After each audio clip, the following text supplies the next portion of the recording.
আসসালামু আলাইকুম। সবাই কেমন আছেন? আশা করি যে যার মতো করে সবাই ভালো আছেন, আমিও ভালো আছি আলহামদুলিল্লাহ।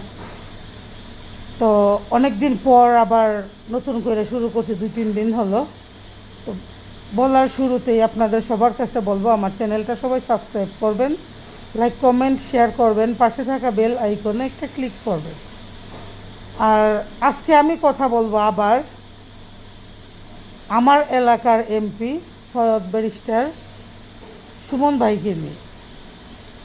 ব্যারিস্টার সুমন ভাইয়ের উদ্দেশ্যে আমি একটা কথাই বলবো, যে আপনি বারবার যে বলছিলেন যে লোডশেডিংয়ের কথা, এখন আর আগের মতো লোডশেডিং হবে না, বা এখন আর আগের মতো কারেন্ট যাবে না।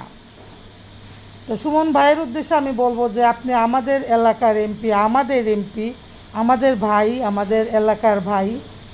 তো আপনি আপনার সাধ্যমতো চেষ্টা করতেছেন আপনার প্রত্যেকটা কথা রাখার জন্য। তার জন্য আমি আপনাকে আন্তরিকভাবে ধন্যবাদ জানাই, শ্রদ্ধা জানাই। আপনি আপনার সাধ্যমতো চেষ্টা করতেছেন, ঠিক আছে, কিন্তু আমার মনে হয় আপনি কারেন্ট এর দিকটা আগে নজর দেওয়াটা আমার মনে হয় যেটা জরুরি বেশি। তার কারণ হচ্ছে গিয়ে আমাদের এলাকাটা হচ্ছে অনেক ফ্যাক্টরি, মিল ফ্যাক্টরি আছে, শিল্পনগরী এলাকা একরকম বললে চলে। অনেকগুলা মিল ফ্যাক্টরি এই জায়গা, তো এই জায়গায় আমাদের এই জায়গায় মানুষের সংখ্যা বেশি। তো তার ভিতরে আমার মনে হয় 80% মানুষ শ্রমিক।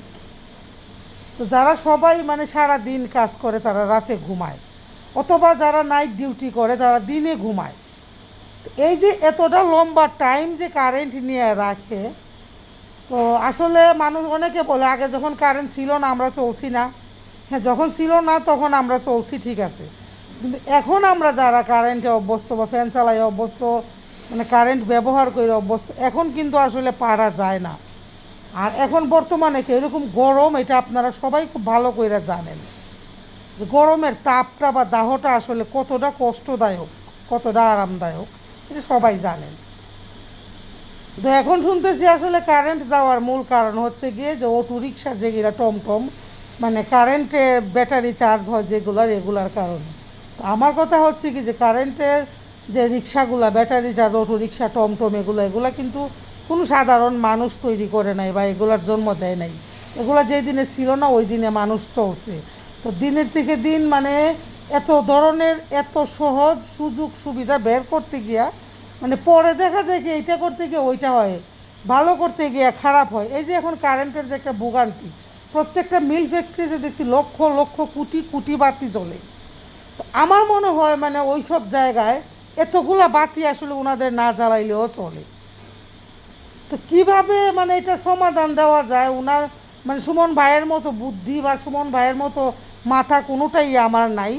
তো আমি সুমন ভাইকে উদ্দেশ্য করে বলবো, আপনার কাছে বিনীত অনুরোধ, আপনার এলাকার একজন ভোটার হিসাবে বা একজন মানুষ হিসাবে বা একজন বোন হিসাবে আপনার কাছে আমার বিনীত অনুরোধ, এই কারেন্টের দিকটা আপনি আগে একটু নজর দিন। লোডশেডিংটা আর একটু কমানোর ব্যবস্থা করুন, দিনে বা রাতে যে কোনো একটা টাইমে, 2 ঘন্টা নিক, 3 ঘন্টা নিক, বা মানুষ এটা জানুক যে এই টাইমটায় কারেন্ট থাকবে না।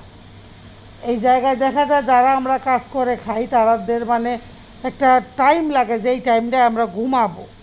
চোখ ভরে না ঘুমাতে পারলে দেখা যায় কি আমরা ভালোভাবে কাজ করতে পারি না। আর ঘুম এমন একটা জিনিস, এটা যার ঠিকঠাক মতো না হয় সেই একমাত্র বুঝে যে এটার জ্বালা কত। আর সবার কিন্তু আসলে এই ধরনের ক্ষমতা বা অ্যাবিলিটি কোনোটাই নাই একটা আইপিএস ব্যবহার করবার বা একটা এয়ার কন্ডিশন ব্যবহার করবার। তো আমি বারবার সুমন ভাইয়ের কাছে অনুরোধ করে বলবো, আমি নিজেও জানি না আমার ভিডিওটা আপনার চোখের সামনে পড়বে কি না। যদি আমার ভিডিওটা আপনার চোখের সামনে কোনোভাবে পড়ে, আমি আপনার কাছে অনুরোধ করে বলবো লোডশেডিংয়ের দিকটা আপনি ভালোভাবে নজর দিন। আর আমি এটা মোটেও মোটেও বলবো না একবারও যে আপনি এমপি হওয়াতে বা আপনি পাশ করাতে আমরা কোনোভাবে অসন্তুষ্ট। আমরা যতটুকু দেখতেছি যথাসাধ্য আপনি প্রাণপণ চেষ্টা করে যাইতেছেন আপনার কথা রাখার জন্য। আপনার ভালো চাই, আপনার ভালো কামনা করি, আপনি আবারও এমপি হন, আপনি আপনার কথা রাখতে পারেন। আল্লাহ আপনারা সেই তৌফিক দান করুক। ভালো থাকবেন সবাই। আল্লাহ হাফেজ। আসসালামু আলাইকুম।